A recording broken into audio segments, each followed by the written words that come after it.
Hello, we are the Voices of Experience, four pals from Toronto, Canada, all of us with quite a few miles traveled already down life's highway. While that may not translate directly into voices of wisdom, we can promise you an entertaining discussion on a wide range of topics of current interest. So, sojourn with us for a while. You'll hear a variety of points of view. You'll be amused, you'll be provoked, you'll be stimulated. And let me pass the word over to Al Brown. Al? Thank you very much, Andrew. Ladies and gentlemen, welcome to this podcast today. Joining me are my friends Sarab Sandhu, Mario Karakides, and Andrew Wood. Yeah. We all share one thing in common, and that is that we have in the past, at some time and currently, been members of Toastmasters International. In addition to that, we've all achieved the highest awards possible in Toastmasters, which is a distinguished Toastmaster, which requires a lot of work. Today, what we want to do is tell you about our Toastmasters experiences, which extend back many, many years, many moons. Now, for those of you who do not know what Toastmasters is, it's an international organization that was begun more than 90 years ago by a gentleman in the United States called Ralph Smedley. Today, it has grown into an organization of hundreds of thousands of members located in many countries around the world. We are organized into small clubs of maybe 20 to 60 members, some less, some maybe even more, as far as I know. The whole point of the organization is to teach our members the skills of public speaking, which gives confidence and helps develop leadership skills. Now, Toastmasters International has a big song and dance story about their organization, and we welcome you to visit that website and find out more. What we want to talk about today is our personal experiences, our Toastmasters journeys. Each of us has unique elements to speak of, unique experiences in that journey. So I'd like to start off by having one of my friends here just tell you their journey, maybe some of the highlights of them. Andrew, you seem willing to talk. Yeah, no, I do. I thank you, Al. No, I wanted to respond briefly. Thank you for that intro. It was a good intro. Except there was one moment when you said the whole point is to develop, confidence in public speaking, communication. I'm not going to dispute that a little bit because I think a lot of the point is just social interaction with your friends in a community club or a work club. I think the social part of it is undervalued. Anyway, I wanted to start because my own particular story is fairly dramatic. I feel I joined Toastmasters first in 2001. So it's 2020 now. You can do the math on that. But it was at a low point in my life. I was out of a job at the point. At least I was working as a teacher, but I was put on leave from the classroom because of an allegation that had been made against me. It's not uncommon for teachers to have to face that kind of allegation. But I was effectively out of the classroom for nearly a year. I was in the dumps, what was I going to do with my life? They had given me a little thing in the corner of an office for the school board, but they basically didn't want to deal with me or even know that I was there. If they could have fired me, they would have loved to. Anyway, steps in Toastmasters. And I found it through a search that year. I was looking for supports and I was looking for a way out of my dilemma. And I was very fortunate, I feel, to come upon the Toastmasters website and local Toastmasters meeting. And I started going to meetings of the Richmond Hill Club in Southern Ontario here. Vince DaCosta, a former international director, was prominent in that club in those days. A wonderful man, a great leader and a great teacher. Anyway, I'm not going to keep on going, but I did want to make the point that I found Toastmasters at a very, very tough time in my life, and that the experience was certainly one of the things that led to new social connections, led to new understandings and new knowledge, and basically reset my life in many ways. Well, Andrew, you've made a very good point there. Everybody comes to Toastmasters for a specific reason. I joined Toastmasters, at least my club in Mississauga, in 1990. So I got 10 years on it. You do. But before that, back in the mid 80s, I was recommended by a gentleman in Alberta that I should join Toastmasters because of the work I was in. As a professional engineer, I made a lot of presentations before stakeholder groups, and he recommended that I develop my speaking skills. Fast forward to the time when you were in Richmond Hill. I don't know whether you remember it or not, but there's a gentleman that came in, and he was only there for about 5 or 6 months. He was just an ordinary guy, didn't do any speaking engagements and that, but his daughter was getting married and he was going to have to give a speech. So he came into Toastmasters and stayed there to try and learn some basic skills so he didn't embarrass his daughter at her wedding. So, you know, everybody comes to Toastmasters for their own reason. Sarab, what was your reason to come to Toastmasters? Well, Alex and everybody listening, I joined in 2013 for want of a better thing to do. I found a club in Thornhill, and I did have a problem speaking publicly because on a ship you have a standard amount of people. You talk to them, you can do whatever you with them, but there's only committed amount of people, so you don't know what happens beyond that. So this is what exactly the case was. When I first came here, the first table topics, I couldn't even say anything. I was so choked up. And very soon, by watching that if we can do it, we can do it. I mean, it's just a mindset. And sure enough, now I'm the latest addition to DTM. It's taken me from that time onwards. I could have done it a year earlier, but because I wasn't a president or a VP yet in some, so I needed to be a VP ed. Then I was in ASOT. I was a VP ed at that time. And other than that, I'm enjoying it here. As you said, it's social. You can improve your skills and you get confidence. And all these things are required to live a normal life. Forget about work or anything. To even in a normal life, how to deal with people, how to express yourself, and to get your point across. This is what you learn in Toastmasters. Gentlemen, or ladies and gentlemen, you've just heard us refer to a number of clubs: Richmond Hill Toastmasters, Confidently Speaking Toastmasters, Thornhill Toastmasters, and Sarab has just said ASOF, which stands for Advanced Speakers on the Hill. Those are 4 clubs that we as a group have been involved in. And there's others I can tell you about too. Francophone, Francophone, le yes. club français. Well, can the Hilltop president say something now? Yes, you may.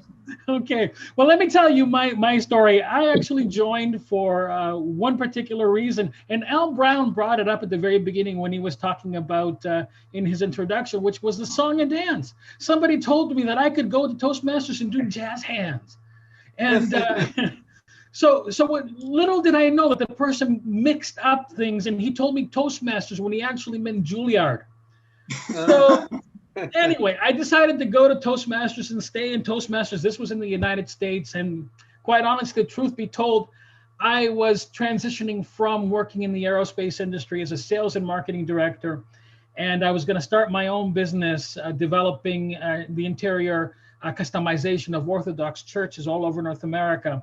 So all the weight was falling on my shoulders now for the success of the company. Mm-hmm. And even though I was doing a lot of presentations as a sales and marketing director before my team and even before clients, there was an element of nervousness that was always part of it. We've all felt that nervousness of public speaking, right?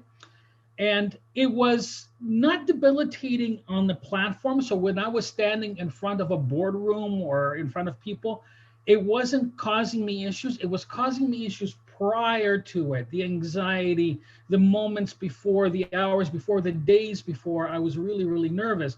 And I needed to get rid of that in order to be successful. And that switch happened within about 6 months of being in Toastmasters. My mentor, because we all get mentors when we join Toastmasters if we want to, and my mentor kind of saw the reason why what was happening with me. And he basically told me that I'm making it about myself. Now, I didn't realize what he meant when he was saying that my speeches were about myself, because they weren't really about me. They were anything but about me. But he was telling me that when I am standing in front of the audience, what I was doing was I was worrying about me, how I look, how I feel. Are the audience going to accept me? Am I going to get the contract, right? So all these kind of things were playing in my mind. And he told me one great thing, and I still tell it to many, many Toastmasters out there and people that I coach. And that is this: it's not about you, the speaker. It is about the audience and the message of impact that you're going to be making on that audience. You're a conduit for that information. And if you take that to heart, you disappear. Yeah. And then all of a sudden that becomes a new release for you to take the energy in that's coming from the audience and give it back out. It becomes a simple thing. And that's such a great point, Mario. And that's I love that point. It's the message. It's the message. Gosh, people watching this podcast have just got full value from their time invested. We can pull the plug right here. Okay, let's go. Mario, you probably have got the most out of Toastmasters of all of us, because you are now a championship speaker, and you're even going on to some other sites. Toastmasters isn't the only venue for speaking. You've gone on to Mo Mondays too, haven't you? What does it feel like to speak beyond Toastmasters to a bigger audience? Well, let me correct that. Andrew, I think, has been an award-winning champion as well. And as a matter of fact, he's won a district contest that I haven't yet had the luck to do it. I've come very, very close at second in the international speech contest and third in the humorous speech contest at the district level. But yeah, I have transitioned outside of Toastmasters, giving more professional speeches. I've been part of not Mo Mondays, but I've done other events out there. I'm looking at doing a TEDx down the line. I've been part of Speaker Slam, which is a professional speaking venue where there is a purse that you're going to win. And I came in second in that one out of some incredibly talented professional speakers, right? Thank you. Well done. So and this was just before the pandemic shut. Right. 2 weeks later, the pandemic shut everything down. Yeah. So, but it is an avenue that you allow yourself to open up beyond just the boundaries of a comfortable audience, which Toastmasters is, because we are supportive to one another. It's different when you're in a Toastmasters learning it, and it's different applying it when you're in front of an audience that is paying to hear you. That's when you got to be able to deliver the stuff, right? And that is where the benefit of being able to move out and create a story that can grab people and keep them there and keep them engaged throughout the time frame that you're on stage. And that goes for presentations at work. It goes for telling an inspirational story, whatever the case may be. I guess, Mario, in a way, you and Andrew are sort of the epitome of public speaking, insofar as you can go out outside of the club and take in the competitions. Not every Toastmaster, of course, can do that. I can tell you myself, I've tried going into competitions, but it's a pretty difficult thing to do. It doesn't matter how good you have become, though. There's likely always somebody just a little bit better who's going to win. Andrew. Well, that is true too, Al. It's very true. But let us not neglect to also mention the incompetence of the judges sometimes. I have taken part in more than one contest, which I won, except the judges were too stupid to realize that fact. But we're not going to go there too much. No. Well, you sound like Donald Trump. You won the election, but Results go That's to- right. That's right. I have a good example. What I wanted to say, though, and another thing, I'm a teacher, as I mentioned earlier, and since then, of course, my career has been back on track. In fact, I've never been doing better than that now in COVID-19. I'm teaching up a storm. It's all online, of course. But what I want to say here is that I'm teaching public speaking to students far and wide. And I have actually students from all over the world. They log in from China, they log in from California, they log in from Massachusetts, they log in from Portugal. I have one fine young man who's in Portugal right now, and he works hard. So I'm able to share my public speaking knowledge and expertise with a whole generation of young people, and that's brought satisfaction to me. And let me just add something here, Al, to your comment. If we don't compete, for the trophies, okay, the trophies that you see behind you there is not the goal. The goal is to learn, to expand yourself, to learn more about how you can interact and impact an audience in a way that makes sense to them, and giving them that gift from you. The awards come as you become better. And many people try to chase the trophy, and that's the wrong approach. The approach is every time you stand in front of an audience, whether it's in a contest or in the business, it is to improve somebody else's life by doing it. And by that, we improve our own lives, because it is a give and take, as I said earlier. Yes. So, and you know what? I've had, as Andrew said, I've had people stand in front of me too. I've got almighty Roger Caesar that I haven't been able to defeat yet. So, but he pushes me to be better and to find ways of becoming a champion over and above him. So one day I will do it. It might be this year, it might be next year, but it will happen, Roger. I'm coming for you, buddy. So, Rab, you're involved in another aspect of Toastmasters, which is the leadership. And could you tell us about what you're doing now in the organization? Yes, I am in District 86. We are in Region 6, and out of that, we have 86 districts, and 86 districts have divisions. So I am one of the divisions, like G divisions. I have 4 area directors and 16 clubs under me. And this is, it's called an area division director, division G director for the area for the year 2021. So it just basically, this is the same setup we had on the ships.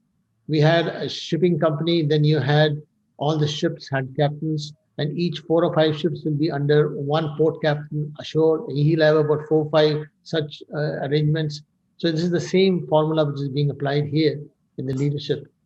So just carry on doing my ship's work here. What do you think of being in the district executive? Well, it's basically we are just discussing what is happening and how to improve our experience, the Toastmasters experience for people. And in this present day, with only Zoom meetings, we are losing a lot of clients because people don't like a non-face-to-face meeting. They appreciate a face-to-face meeting more than a Zoom meeting. So it'll come back to normal very soon. But they get used to the Zoom meetings also. Now we're going to have contests on Zoom. So this will be a new type of operations. People are not used to speaking to a camera. I did one module speaking on television in the old legacy system. There you have to keep looking at the angle. You got to keep thinking what you have to say while looking at the angle. You can't look sideways or anywhere. And that's what people have problems with. They keep doing this, or there's a confusion, but they'll get used to it. Yeah, we are very much used to moving around in front of the audience, of looking at different people. That it really is part of the whole speaking experience to me, is to make direct eye contact with somebody and also to watch their reaction as you speak. I found that the most fun I have when I speak is when I give information to people and I see them sort of nodding their head a little bit like this. Yeah. It's good stuff. Thank you. And being able to do that in front of people is a far cry better than at a Zoom meeting. And it's just so much fun. And I agree that the community setting is always beneficial. My club in Mississauga, Confidently Speaking Toastmasters, we used to meet in the basement of a restaurant down in Streetsville when it first, well, this goes back 27 years. We were a corporate club, and then we got booted out, and we found this restaurant, which is it's this basement room that was empty. And lo and behold, above the store, there was a restaurant where we could go in after the meetings and have a brew. And it became habit forming for our club to do just that. We'd have our meeting, and then everybody afterwards, well, not everybody, but maybe a third of the meeting group, or maybe as many as half, would go upstairs and sit in the restaurant and jawbone a bit and have a drink. Yeah, I think that's the better part of Toastmasters, in my opinion. After a while, I think it is. I think it's the camaraderie. It's after the meeting, as you say, for those clubs that have that, and we do. We always did in Francophone, absolutely. And the Christmas parties and the end of year parties, which in Toastmasters are in June, late June. So that's the end of the Toastmasters year. And of course, the ushering in of summer. And that was a wonderful ritual for many, many years. And that's so important, you know, the social aspect of it. Yeah, my Mississauga club now meets in a hotel on the west end of Mississauga. And again, we have the ability to go upstairs and sit around in the bar and have a drink together.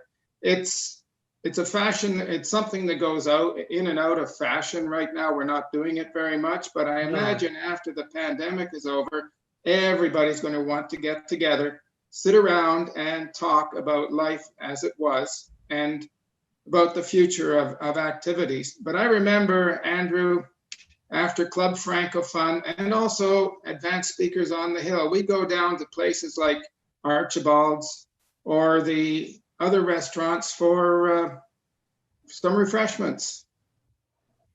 Great fun. Well, let it, just for the record here, these refreshments, I indulged in Perrier water.